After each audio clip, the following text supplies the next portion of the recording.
नमस्कार साथियों, स्वागत आप सभी का आपके अपने इस YouTube channel GK by Mahesh Kantiwal. बहुत दिनों से बहुत से विद्यार्थियों की मांग थी कि सर क्यों ना आप भी ऑनलाइन पढ़ाएं और उन तमाम मांगों को ध्यान में रखकर हम आज इस प्लेटफॉर्म पर आज का एक नया सेशन प्रारंभ करने जा रहे हैं और आप तमाम विद्यार्थियों से दोस्तों से निवेदन है कि आप इस वीडियो को ज़्यादा से ज़्यादा अपने मित्रों सहयोगियों के पास शेयर कर दें ताकि आपके द्वारा दिए गए फीडबैक के माध्यम से हमें पता चल सके कि हम कहाँ तक ठीक कर रहे हैं। और आज हमारा जो टॉपिक रहने वाला है वो भूगोल विषय के जलवायु विज्ञान से संबंधित टॉपिक रहने वाला है। जलवायु विज्ञान से संबंधित टॉपिक रहने वाला है। गौर कीजिएगा साथियों, इसमें वायुमंडल का संगठन और संरचना की अपन इसमें चर्चा करने वाले हैं। वायुमंडल के संगठन एवं संरचना की अपन चर्चा करने वाले हैं साथियों। देखिए, पहले हम इसमें चर्चा करेंगे कि वायुमंडल होता क्या है। बहुत से एग्जामों में इस टॉपिक से महत्वपूर्ण प्रश्न पूछे जाते हैं।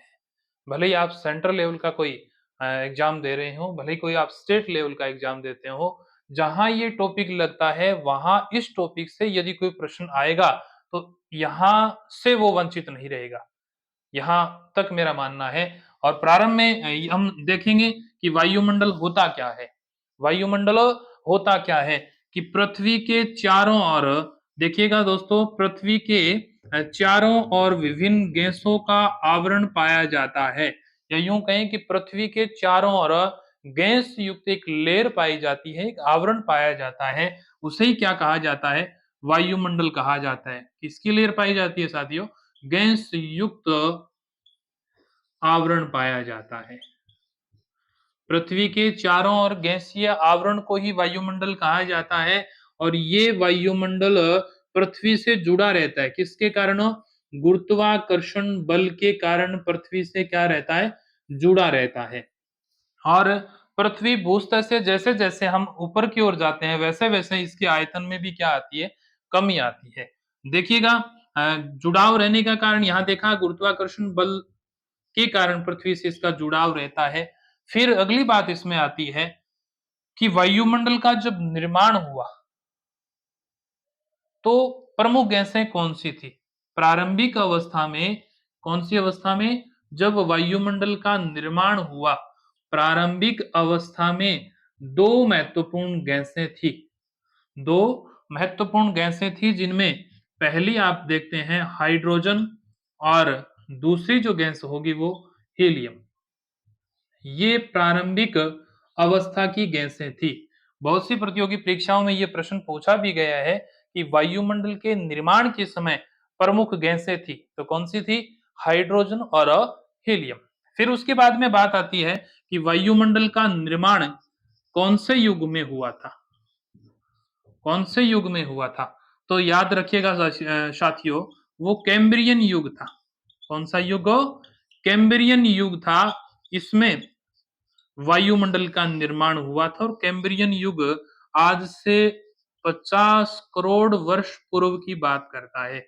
50 करोड़ वर्ष पूर्व की बात करता है। यहां तक समझ में आया?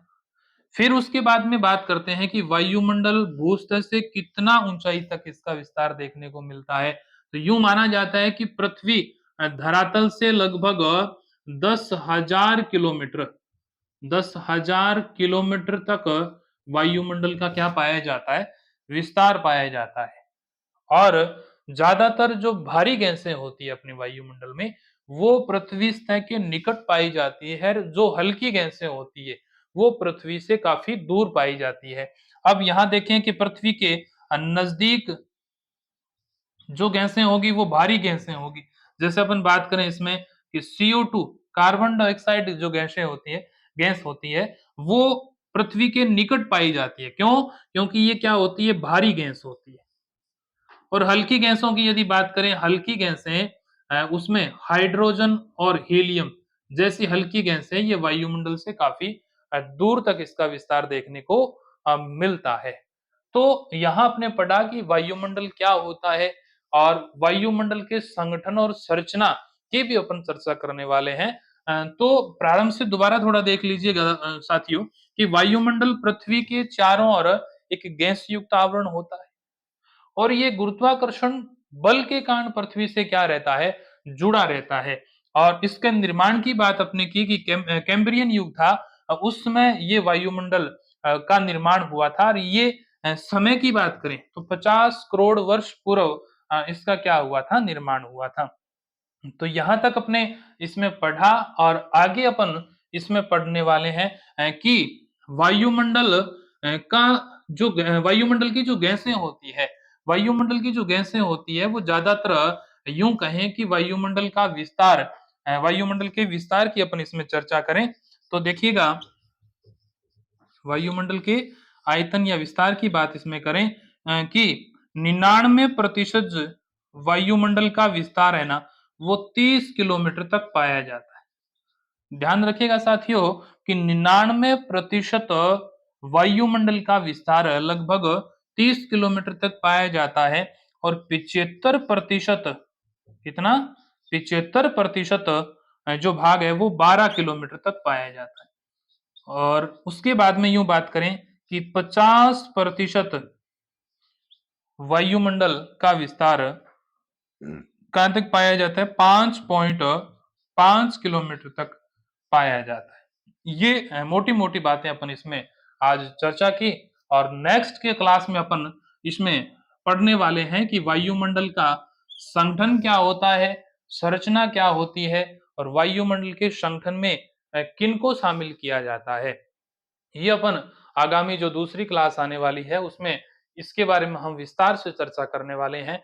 बाकी हमारा आज का मुख्य उद्देश्य था कि हम आप तक उन तमाम वीडियो के माध्यम से अपनी बात पहुंचा पाएं और आप इस वीडियो को तमाम अपने सगे संबंधियों, अपने दोस्तों के पास ज्यादा से ज्यादा शेयर करें ताकि आपके द्वारा दिए हुए फीडबैक के माध्यम से हमें पता चले कि हम कहाँ तक ठीक कर रहे हैं। हमारा ये छोटा सा प्रयास रूपी पौधा आप जरूर एक वट वृक्ष बनाने का काम करेंगे। तब तक के लिए आप सभी एक बार सभी विद्यार्थियों से निवेदन है कि आप इस वीडियो को ज्यादा से ज्यादा शेयर करें और हमारे इस चैनल को आप ज्यादा से ज्यादा सब्सक्राइब करें, लाइक करें और अधिक से अधिक अपने विद्यार्थियों के पास, अपने मित्रों के पास इस वीडियो को आप क्या करेंगे, शेयर करने का काम करेंगे। तब तक के लिए धन्यवाद।